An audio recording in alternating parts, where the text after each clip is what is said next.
Assalamualaikum warahmatullahi wabarakatuh.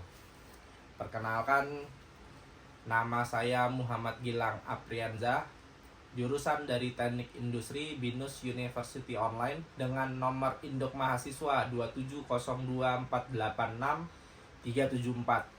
Pada kesempatan kali ini, saya ingin melakukan podcast dengan salah satu karyawan dari BUMN. Selamat pagi, Budian. Selamat pagi. Selamat pagi rekan-rekan mahasiswa BINUS dan yang terhormat Bapak dosen Norbertus Antoin Binsasi. Selamat pagi Pak, selamat siang dan selamat malam kepada seluruh mahasiswa. Pada kali ini saya akan mencoba mewawancarai kepada Ibu Dian terkait tugas pemenuhan untuk mata kuliah kewarganegaraan. Oke, untuk mempersingkat waktu, saya akan mencoba melakukan beberapa pertanyaan. Pada kali ini, judul dari kelompok kami adalah peran tenaga kerja Indonesia dalam mendukung pekerjaan yang layak dan pertumbuhan ekonomi yang berkelanjutan. Oke, pada kali ini saya akan mulai. Untuk pertanyaan pertama, untuk Budian, sejauh mana pekerjaan yang Anda jalani sebagai karyawan dari salah satu perusahaan BUMN yang mampu memberikan rasa aman secara ekonomi dan keberlanjutan penghidupan dalam jangka panjang? Untuk saat ini, untuk dari sisi pekerjaan dan upah, alhamdulillah itu sudah mencukupi untuk kebutuhan sehari-hari. Contohnya ya seperti kebutuhan pokok ya yang kita ketahui. Terus di sisi lain ada kesehatan yang dipenuhi oleh perusahaan, kesehatan bagi pegawainya sendiri dan keluarganya tersendiri. Oke. Lalu lanjut ke pertanyaan kedua, bagaimana Anda menilai kesesuaian antara kompetensi yang sudah Anda miliki selama ini dengan tuntutan pekerjaan yang Anda jalani selama ini? Untuk saat ini, untuk pekerjaan yang saya jalani, menurut saya kemampuan saya itu sudah mencukupi untuk pekerjaan yang saya jalani. Tapi mungkin ada di sisi lain yang harus kita tingkatkan kompetensi, seperti mungkin sekarang kan zamannya digitalisasi. Ya, itu yang perlu kita tingkatkan kan, karena teknologi semakin tahun bertambah itu semakin tumbuh ya. Seperti itu. Oke, terima kasih. Lalu apakah Anda pernah mengalami kondisi yang menurut Anda itu tidak layak? Yang kita tahu mungkin Budian sudah lama bekerja di sana. Lalu bagaimana dampaknya terhadap produktivitas dan kesejahteraannya Anda? Tidak layak dalam artian apa ya, seperti apa? Kalau tidak layak mungkin istilahnya dalam kondisi Anda sudah bekerja mungkin lebih dari 5 atau 10 tahun, tetapi ada situasional secara lingkungan kerja ataupun dari tempat kerja yang Anda merasa itu tidak layak atau tidak aman. Oke. Namanya juga kerjaan ya, pasti ada up and down, ada nyaman, ada tidak nyamannya. Ada kala yang kita alamin itu seperti misalkan contoh di semua kantor ya, itu overtime. Itu overtime, misalkan kita normalisasi itu cuma 8 jam. Tapi ada kalanya saya itu menjalani hampir 12 jam. Itu yang mengganggu produktivitasnya pasti, ke fisiknya pasti, ke pikiran juga pasti. Dan lebih banyak waktu di perusahaan pasti akan mengurangi waktu bersama keluarga. Yes, betul. Oke, kita lanjut. Dalam pandangan Anda nih, apakah sistem dari pengupahan dari perusahaan Anda, yaitu perusahaan BUMN ini, sudah mencerminkan keadilan terhadap kontribusi tenaga kerja ataupun dari karyawan dari perusahaan BUMN tersebut? Ini sensitif ya. Pertanyaannya. Masing-masing individu pasti akan berbeda-beda ya. Kalau secara upah itu kita ada pembagian level-levelnya. Kalau secara pribadi sih itu tergantung individunya ya. Kalau misalkan kita dikasih segini, pasti dibilang tidak cukup. Itu gimana kita cara manage-nya. Kalau ada kalanya kita pada saat bonusan ya, contohnya pada saat bonusan apa yang kita terima itu pasti ada, wah selama ini kita kerja kok hasilnya gini.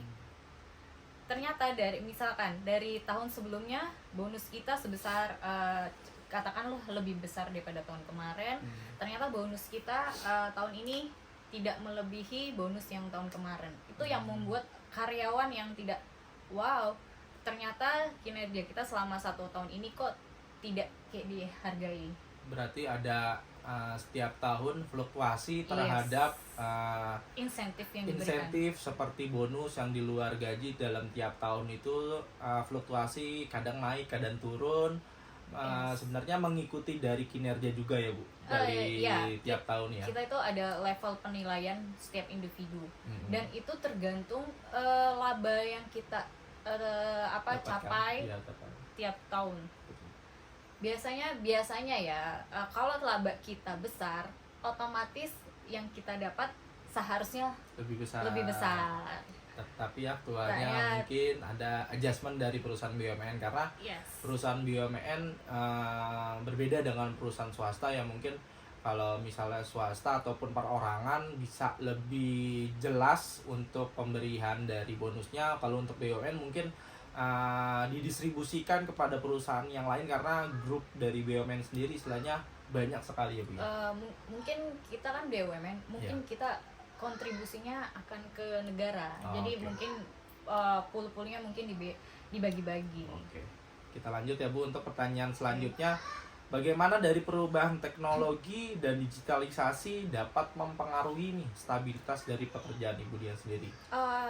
Sangat ini ya, efisien ya, namanya juga sekarang zamannya digitalisasi, jadi mempercepat pekerjaan kita. Jadi semua sekarang hampir semuanya pekerjaan itu di dalam pakai sistem ya. Sekarang manual itu ada, cuma tidak terlalu sering. Kebanyakan dimasukkan ke dalam sistem ya.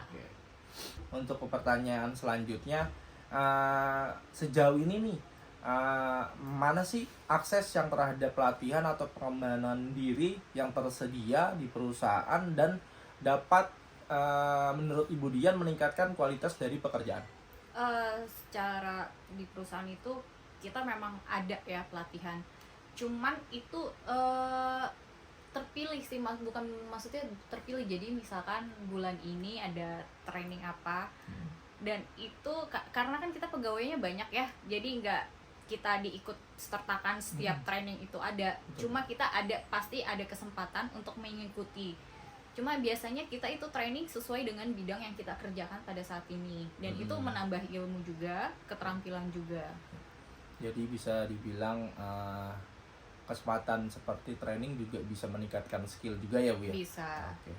Terus untuk selanjutnya, menurut Bu Dian nih, faktor utama yang menyebabkan sebagian tenaga kerja ataupun karyawan ini sulit mendapatkan pekerjaan yang dikatakan layak? Pasti faktor utamanya yang dicari sisi gaji ya. Iya. Itu kita nggak nutupi, pasti kita yang mencari itu gaji. Kalau misalnya kita mencari gaji yang besar, sesuai nggak dengan kemampuan kita? Betul. Itu sih. Kita lanjut pertanyaan selanjutnya. Jika dari pandangan Anda nih, dari perusahaan BUMN sendiri, ada nggak sih secara peluang ataupun dari peningkatan karir yang ada di perusahaan BUMN? Jika ada, melihat dari sisi dari mananya nih biar secara karirnya di perusahaan BUMN itu bisa terus menanjak? Kita itu setiap pekerja itu kita punya level. Biasanya kita kalau misalkan level pertama itu namanya pelaksana. Itu pelaksana pun itu juga ada level grade ya kali ya. Grade itu kita ada kenaikan grade. Itu biasanya paling normal itu 2 tahun sekali kita naik grade. Setelah itu kan kita tiap tahun ada penilaian.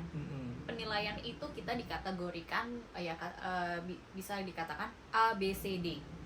Kalau misalkan kita di level A atau B 2 tahun berturut-turut, itu kita akan dinaikkan atau dipromosikan menjadi, istilahnya kalau di kami itu officer. itu bisa setara manajer, itu akan dipromosikan, tapi itu tidak kita ada melalui jalur tes, dan tesnya itu rangkaiannya cukup panjang. Dan kalau misalkan seandainya itu tidak lolos, itu pun kita akan jadi namanya supervisor. Oh. Berarti secara peningkatan dan karir sebenarnya di BUMN itu kalau dilihat orang luar sebenarnya karirnya juga cukup bagus ya Bu. Istilahnya dari level yang tadi disampaikan, dari level operator mungkin ataupun pelaksana hingga sampai tahap top level manajemen. Secara karir pun juga mungkin ada hitungan standarnya ataupun dari kontribusi yang dilakukan ataupun yang sudah dilalui di setiap karyawan ya untuk bisa mencapai top level manajemen. Ya, itu kita sebagai karyawan pasti ada ya kesempatan semua ya. Itu tergantung individunya lagi. Kita gimana si individu ini bisa mencapai level minimal itu B dalam 2 tahun berturut-turut. Oke. Pertanyaan terakhir nih Bu untuk sesi podcast kali ini, jika diberikan kesempatan, perubahan apa yang menurut Ibu itu paling mendesak atau tingkat urgensinya itu sudah tinggi untuk meningkatkan kualitas pekerja di Indonesia? Pasti balik lagi kita ke kebutuhan pokok itu, yaitu upah atau insentif ya yang diberikan perusahaan. Itu pasti kita nggak mungkiri lah, kita butuh namanya insentif, istilahnya penghargaan lah buat karyawan selama kerja 1 tahun, dan dilihat kinerjanya individu itu tersendiri, dan itu seharusnya ada standarisasi ya. Kalau sudah ditetapkan standarisasi, misalkan berapa kali gaji, dan itu harus dijalankan seterusnya ya, tidak ada namanya atau pengurangan atau sebagainya yang akan menyebabkan individu atau karyawan itu merasa kecewa dengan kinerjanya selama 1 tahun ini. Jadi beranggapan karyawan ini rasa kerja 1 tahun ini tidak dihargai. Betul. Itu sih. Oke, terima kasih Bu Dian atas waktunya, telah bersedia sebagai narasumber salah satu karyawan di perusahaan BUMN. Terima kasih waktunya Ibu Dian hari ini. Terima kasih untuk rekan-rekan mahasiswa dan Pak Norbertus selaku dosen dari kewarganegaraan. Sampai ketemu kembali di sesi ataupun kesempatan lainnya. Saya tutup. Wassalamualaikum warahmatullahi wabarakatuh. Waalaikumsalam.